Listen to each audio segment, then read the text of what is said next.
26번입니다.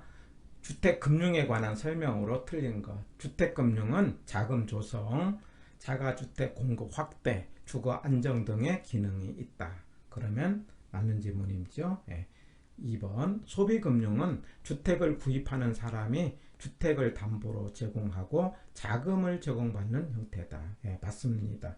금융은 집을 사는 사람이 빌리는 걸 소비금융, 집을 만드는 사람이 빌리는 것을 개발금융이라고 하죠. 해서 개발금융은 집을 만드는 사람이 돈을 빌리는 것이고, 대표적인 게 프로젝트 파이낸싱, 우리 나중에 공부를 하겠죠. 그 다음에 건축대부, 이런 것들이 대표적으로 그 개발금융에 해당되는 말들이에요. 건축대부라는 것은 건설 기간 동안 건설업자한테 돈을 단계적으로 빌려주는 것이 건축대부인데, 개발금융의 대표적으로 말할 수 있습니다. 해서 2번은 집을 사는 사람이 빌리는 것은 소비금융, 집을 만드는 사람이 빌리는 것은 개발금융. 맞습니다. 3번 담보인정비율 LTV는 담보가치를 중심으로 대출 규모를 결정하는 기준이고, 그 다음에 DTI 차주상환 능력은 차입자의 소득을 중심으로 대출 규모를 결정한다. 맞죠? 그래서 LTV는 위에가 대출액, 밑에가 가격이라고 한다면, DTI는 위에가 부채 서비스액 내지는 상환액이고 밑에가 소득이죠. 그래서 LTV와 DTI의 중요한 용어죠. 맞는 것. 그 다음에 4번 2차 저당 대출 시장은 저당 대출을 원하는 수요자와 저당 대출을 제공하는 금융기관으로 형성되는 시장을 말하며 담보대출 시장이 여기에 해당된다. 우리가 이제 우리 자금에 관련돼서 1차, 2차 이런 단어가 나와요. 이거는 다음 주제에서 한 번 더 우리가 공부를 할 건데, 우리가 1차 그러면 수요자 이런 단어가 나오면은 1차가 되고요. 그 다음에 투자자 이런 단어가 나오면 2차가 되는 거죠. 1차는 대출이 이루어지는 시장을 1차라고 하고, 그 다음에 2차는 대출 자금을 공급하는 시장을 2차라고 합니다. 여기는 수요자와의 은행과의 관계이기 때문에 2차라고 하면 안 되고 1차가 되는 거죠. 그래서 4번이 틀린 지문이 되겠습니다. 정답은 4번이겠네요. 그 다음에 5번 원리금 균등 분할은 원금에 비해서 대출 직후에 원리금 상환액이 적다. 그래서 우리 처음에 내는 돈은 원금이 많죠. 원리금이 적죠. 그래서 이거는 맞는 지문이 되고, 26번의 정답은 4번입니다. 27번입니다. 부동산 시장은 권리의 교환, 가격 결정, 경쟁력 이용에 따른 공간 배분 등의 역할을 수행한다. 맞는 질문. 그 다음에 2. 주택시장이 침체되어 거래가 부진하면 수요자 금융을 확대하여 주택 수요를 증가시키므로 경기를 활성화할 수 있다. 맞습니다. 수요자 금융은 집을 사는 사람한테 빌려주는 것, 공급자 금융은 집을 만드는 사람에게 빌려주는 것. 그래서 수요자 금융을 소비금융, 공급자 금융을 개발금융 이렇게 말할 수 있는 거죠. 3번 다른 대출이 동일할 경우 통상적으로 고정금리는 변동금리보다 높다. 맞죠? 초기금리는 고정이 높고 변동이 낮다. 이렇게 말할 수 있어요.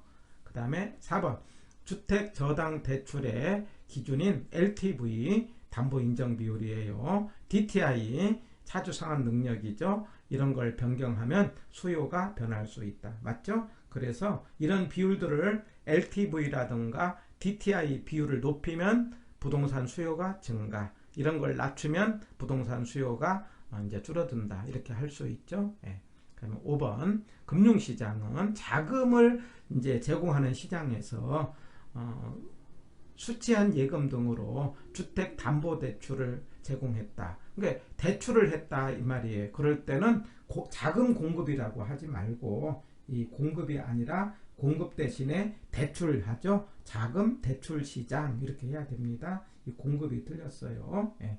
그 다음에 투자자로부터 자금을 조달하여 주택자금대출기관에게 자금을 공급하는 거니까 여기는 대출이라고 하면 안 되고 여기는 공급이라고 해야 되겠죠. 그래서 앞부분은 대출시장이고 뒷부분은 공급시장입니다. 그래서 앞부분에 공급 대신에 대출하고요. 앞부분은 대출로, 뒷부분은 대출 대신에 공급으로 바꿔야 됩니다. 그래서 이 대출과 공급의 글자를 바꿔야 되죠. 바로 이 대출 시장을 우리가 1차 시장이라고 하고 자금을 공급하는 걸 2차 시장이라고도 하는 겁니다. 그래서 5번이 틀린 지문이고 정답은 5번이고, 그 다음에 신용보강이 일어나는 신용보증시장 및 기타의 간접투자시장으로 구분할 수 있다. 그래서 1차와 2차 개념, 1차는 대출이 이루어지는 거고 수요자와의 관계고, 그 다음에 2차는 대출 자금을 공급하고 투자자의 관계다. 이렇게 기억을 하는 겁니다. 27번은 정답 5번. 28번입니다. 금융기관이 대출 관련 위험을 줄이는 방법이에요. 그러면 위험을 줄이려면은 LTV를 높인다, 낮춘다, 낮춰야 되겠죠. 그 다음에 DTI를 높인다, 낮춘다, 낮춰야 되겠죠. 그 다음에 금리 변동이 심할 때는 은행의 입장에서는 변동금리로 해야 되겠죠. 그 다음에 그래서 이거 다 이게 틀린 지문이 되는 거예요. 그 다음에 세 번째, 부채 감당률. 이 부채 감당률은 상업용에서 우리가 적용받고, 개론에서 부채 감당률은 무조건 개론은 일반적인 숫자는 작아야 되지만 이 부채 감당률만큼은 커야 된다 하자고 그랬죠. 위에가 뭡니까? 순영업 소득이죠. 상업용에서 순영업 소득을 가지고, 그 다음에 밑에가 부채 서비스액이죠. 이게 부채 감당률이에요. 그렇기 때문에 이 부채 감당률은 이것이 1보다 커야 돈을 벌어서 부채 서비스를 감당할 수 있는데, 1보다 작다는 이야기는 돈을 번 돈이 뭐냐면 이자도 감당하지 못한다, 상환액을 감당하지 못한다. 그렇기 때문에 4번은 감당률이 1보다 크게 해야 되겠죠. 그래서 틀린 말. 그 다음에 5번, 금리 변동 위험을 방어하기 위해서 수합이라는 방법으로 위험을 전가시킨다. 이 수합이라는 건 서로 이렇게 바꿔치기 하는 것인데, 서로 이렇게 이제 바꿔서 인정을 해주는 것인데, 금리 수합이라는 게 있어요. 고정금리와 그 다음 변동금리를 서로 이렇게 교차로 인정하는 것을 수합이라고 하고, 이 용어는 수합이라는 단어가 요즘에 한미 통화 수합 이런 말 들어보지 않았어요? 그 다음에 우리와 미국 사이에서 그 다음에 서로 돈을, 달러를 수합을 했다 그러면 일종의 미국의 입장에서는 한국의 마이너스 통장을 인정해줬다, 이런 개념이에요. 그래서 이 수합이라는 것은 위험을 전가시키는 방법이다. 이 19회 때 2008년의 이야기인데, 미국과 우리나라 사이에 한미 통화 수합을 처음 체결하고 이 문제가 등장을 했어요. 그래서 수합이라는 방법은 위험을 전가시킨다 기억하시고, 또 나올 수 있는 지문이기 때문에 기억을 합니다. 28번의 정답은 5번이었어요. 29번입니다. 자, 고령자의 노후 생활 지원을 위해서 실시하고 있는 주택연금이에요. 그래서 주택연금인데, 주택연금은 지금 현재 55세로 낮춰졌죠. 55세. 그 다음에 연금 지급 방식이 종신이라든가 종신혼합이라든가 또는 확정기간이라든가 또는 대출 상환 방식이라든가 4가지가 있어요. 체크 포인트로 한 번 더 확인을 하겠습니다. 맞는 지문 1번도 맞는 지문. 3번 담보가 되는 대상은요 9억 미만의 말하자면 주택을 말하고요. 그 다음에 노인복지주택도 된다. 하나 참고할 것은 이 노인복지주택은 확정기간 방식은 대상이 아닙니다. 확정기간 방식으로 연금을 지원해 준다는 것은 연금 받는 기간이 딱 정해졌다라는 거죠. 그리고 정해졌으면 정해진 기간이 끝나고 나면은 담보가 되는 주택을 팔아 가지고 이제 빌려준 쪽에서 상환을 해야 되겠는데, 그러면 노인복지주택에 거주하고 있는 노인의 입장에서, 어르신의 입장에서는 갈 데가 없기 때문에 확정기간 방식에 대해서는 노인복지주택은 대상이 아니라는 것도 한번 참고로 기억을 해봅니다. 그 다음에 4번 보증료는 이렇게 2%를 하고, 그 다음에 매월 납부하는 연보증료가 있다. 이렇게 참고로 기억합니다. 이거 외울 필요는 없어요. 그 다음에 5번 종신지급 방식에서는 가입자가 사망할 때까지 지급된 연금이 담보 가격을 초과할 수도 있죠. 어떨 때 초과합니까? 이제 오래 사실 경우라든가, 대부분은 주택 가격이 떨어지는 경우에 받은 연금이 초과할 수가 있죠. 그럴 때 초과 지급된 금액은 법정 상속인이 상환해야 된다, 상환할 필요가 없다, 상환할 필요가 없다고 하죠. 그래서 5번이 틀린 겁니다. 만약에 주택 가격이 올라갔고 남은 돈이 있다고 한다면, 남은 돈은 뭐냐면 상속인에게 이제 상환을 하고요. 가격이 올라서 이제 일찍 돌아가셨다든가 남은 돈이 있으면 우리가 돌려주고, 그러나 부족한 부분은 상환할 필요가 없다, 이렇게 기억을 하는 거죠. 29번은 정답이 5번인데 약간 체크 포인트로 주택연금에 대해서 한 번 더 점검을 해봅니다. 우리가 금융공사에서 하고 있는 게, 이제 집을 살 때 빌려주는 게 보금자리론, 이걸 모기지론이라고 하고요. 그 다음에 노후에 생활자금을 빌려주는 걸 영모기지라고 하고 주택연금이죠. 그럴 때 집을 살 때는요, 이제 6억 초과 주택은 안 된다는 거. 그 다음에 보통 이제 이렇게 30년까지 한다는 거.